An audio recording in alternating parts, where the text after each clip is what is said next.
Magandang hapon. Mabibilis na balita kasabay ng uwian, hapunan at pahinga. Mga up-to-date na balita ngayong araw ng Huwebes. Garantisadong mabilis lang to.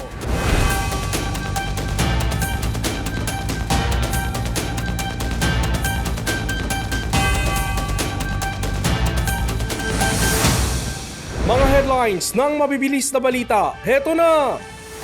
DOTR ipapatupad ang fuel subsidy. Oras na pumalo sa $80 kada bariles ang presyo ng langis sa pandaigdigang merkado. Transport Group humirit ng taas pasahe. Bangkay ng 3 minero sa Nueva Vizcaya na-recover na. Nipis ng hangin sa loob ng minahan dahilan ng kanilang pagkamatay. 166 million na halaga ng hinihinalang shabu na diskubre sa baybayin ng Basco, Batanes. Lalaking nagdiriwang ng kaarawan patay matapos mabundol sa Aklan. Exclusive! Kwento ng 127-year-old na watawat ng Pilipinas na nakita sa Antique, alamin! Dahil naudlot ang pagbibigay ng fuel subsidy, humirit ang ilang transport group ng taas pasahe. Pero ayon sa DOTR, kailangang balansehin ang kapakanan ng mga driver at commuter. Mabilis na balitang hatid ni Michelle Giliang. Kukonsultahin ng Department of Transportation ang economic team ni Pangulong Bongbong Marcos kaugnay sa isinusulong na pansamantalang dagdag pisong pamasahe ng ilang transport group. Ayon kay DOTR Secretary Vince Tizon, kailangan nilang balansehin ang mga alalahanin ng mga driver at operator ng public utility vehicles at protektahan ang kapakanan ng mga commuter.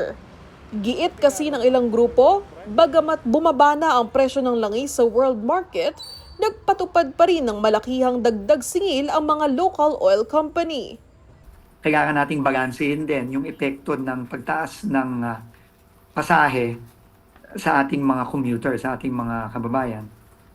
No, kailangan pag-aralan natin at i-balanse natin ng mabuti yan. So ikukonsulta na po natin yan sa ating economic team para makakuha tayo ng guidance. Pinaliwanag rin ng kalihim kung bakit nakabitin sa ngayon ang fuel subsidy program ng pamahalaan. Klarong-klaro po kasi ang ang provision ng batas.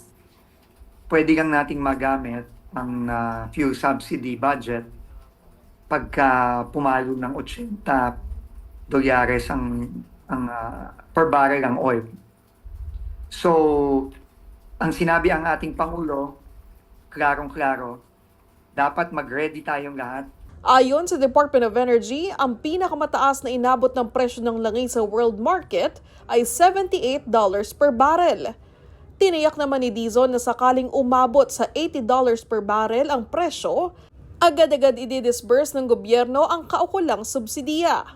Ngayong araw, muling nagtaas singil ang mga kumpanya ng langis. Tumaas ng 1 peso and 75 centavos per liter ang gasolina, 2 pesos and 65 centavos sa diesel, at 2 pesos and 40 centavos sa kerosene. 2.5 billion pesos ang inilaan para sa fuel subsidy program na pakikinabangan ng higit 1 milyong driver. Kabilang anya dito ang mga POV operators kahit consolidated o hindi. Nauna nang sinabi ng DOE na posibleng rollback naman ang aasahan sa presyo ng petrolyo sa susunod na linggo, bunsod ng ceasefire sa pagitan ng Israel at Iran.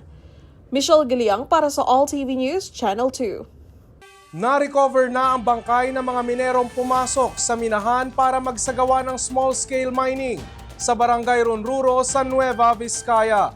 Na-recover din ang katawan ng rescuer na pumasok para tulungan ang mga natrap na minero. Nakuha na ang 3 bangkay ng mga minero at isang rescuer na natrap sa loob ng minahan sa Sitio Balcony, Barangay Runruro, Quezon, Nueva Vizcaya. Hating gabi kanina, kinilala ang mga nasawing minero na sina Daniel Segundo, Florencio Indopia at Lapihon Ayundan na mga taga-Barangay Runruro. Nauna nang nakuha kahapon ang bangkay ng rescuer na si Philip Guinihid na pumasok sa loob ng tunnel kasama si Johnny Ayudan para kunin ang katawan ng kapatid nitong si Lapihon na natrap simula pa noong Lunes. Buhay naman na nakuha sa loob ng tunnel sina Alfred Dulnuan at Joval Bantian nitong Martes. Ayon sa mga volunteer, manipis ang hangin sa loob ng tunnel, sanhi ng pagkahilo at pagkawala ng malay ng mga minero. Lunes nang pumasok sa minahan ng mga minero para magsagawa ng small-scale mining pero hindi na nakalabas dahil sa kakulangan ng hangin sa loob. Mga latest na balita sa probinsya sa mabilis na balitang hatid ni Raymar Chudosio mula Kalibo Cable News. Sa Batanes, 166 million pesos na halaga ng hininalang shabu ang na-recover sa dalampasigan ng Batanes. Ayon sa PIDEA, nadiskubre ito ng isang mangingisda sa baybayin ng Barangay Chanarian sa Basco, Batanes. Nakalagay ito sa 24 vacuum-sealed packs na may markang DA Guanyin na may lamang puting crystalline substance at may kabuang timbang na 24.5 kilos. Na-turnover na ang mga ito sa PIDEA Basco kung saan dadaling ito sa PIDEA Region 2 Laboratory para sa pagsusuri. Dead on arrival ang isang lalaki sa poblasyon ng Mansya, Aklan matapos bumangga ang sinasakyang motorsiklo kaninang alas 12 ng madaling araw nitong ika-26 ng Hunyo. Kinilala ang biktima na si John Lester Andrade, 21 taong gulang at residente ng Albasan, Numancia, at ang kasama nitong babae na driver ng motorsiklo ay nasa 20 taong gulang at residente ng Banga. Napag-alaman din na bago ang aksidente ay ipinagdiwang pananamatay ang kaarawan nito kahapon, ika-25 ng Hunyo. Batay sa inisyal na impormasyon, nagmula sa Albasan ang dalawa at papunta sa ng poblasyon sa nasabing bayan pero bumangga ang sinasakyang motorsiklo sa nakatambak na mga gulong sa gilid ng kalsada. Ayon naman sa mga residente na naroon, tumalsik umano ang lalaki at tumama ang ulo sa pader. Kaagad na isinugod sa ospital ang dalawa, ngunit idineklarang dead on arrival ang lalaki habang ang babaeng driver naman ay patuloy na ginagamot. Sa Cotabato City, hindi pinapasok sa Sultan Kudarat ang mga tricycle galing Sultan Kudarat dahilan para bumigat ang trapiko sa lugar. Makikita sa video na hinaharang ang mga motoristang papasok sa Sultan Kudarat pero hindi sila pinayagang makapasok. Nilinaw naman ni Cotabato City Mayor Bruce Matabalaw na hindi ipinagbabawal ang pagpasok ng mga tricycle sa Cotabato City. Ang ipinagbabawal ang aniya ay ang ilegal na terminal sa Mega Market. Sa huling impormasyon mula sa alkalde ay naayos din ng mga transport groups ang sitwasyon sa boundary ng tulay. Raymar Chudosio para sa All TV News Channel 2. Kamakailan ay nag-viral sa internet ang lumang watawat na ginamit daw noong panahon ng mga Kastila sa bayan ng Antique. Eksklusibo nating nakapanayam ang historiador at anak ng kumuha ng litrato na si Errol Santillan. Narito ang report. Sa isang lumang larawan, nakatayo ang lalaking ito sa mikropono. Hawak ang isang watawat ng Pilipinas. Hindi man nakakapagsalita ang litrato pero may lalim. Parang may kwento sa likod ng kanyang titig. Ito ang naging misyon ng historiador at board member ng lalawigan ng Antique na si Errol Santillan. Ang alamin ang tungkol sa larawan at sa tulong ng iba pang historiador, nagsimula ang isa pang panibagong yugto, ang paghahanap sa watawat. Sometime in 2017, nakita ko yun nakapost sa Facebook. Okay, nakita. Okay po. Okay, sir. Nakita ko sa Facebook Apo. that this photo seemed very familiar to me. May kasama na ako, ha? May mga kasamahan na ako na Apo. talagang if ever na mag-quest ako being a budding historian o magsimula sa mga ganong may mga kasamahan ako, mga bata pa. Equip sila ng mga laptop, equip sila ng mga marunong sila, no? They know what they are doing. So, iyon ang parang isa sa mga driving force ko. Sa isang bahay sa Patnongon, Antique, natagpuan ni na Errol Santillan ang lugar ng mga abelyon. Ang mismong may-ari ng larawan at bandila, itinago at pinakaingatan ng retiradong guro na si Ma'am Norma. Lolo raw niya ang lalaki sa mikropono. Nasabi ko sa sarili ko nga very familiar ang scene that somebody was holding a flag.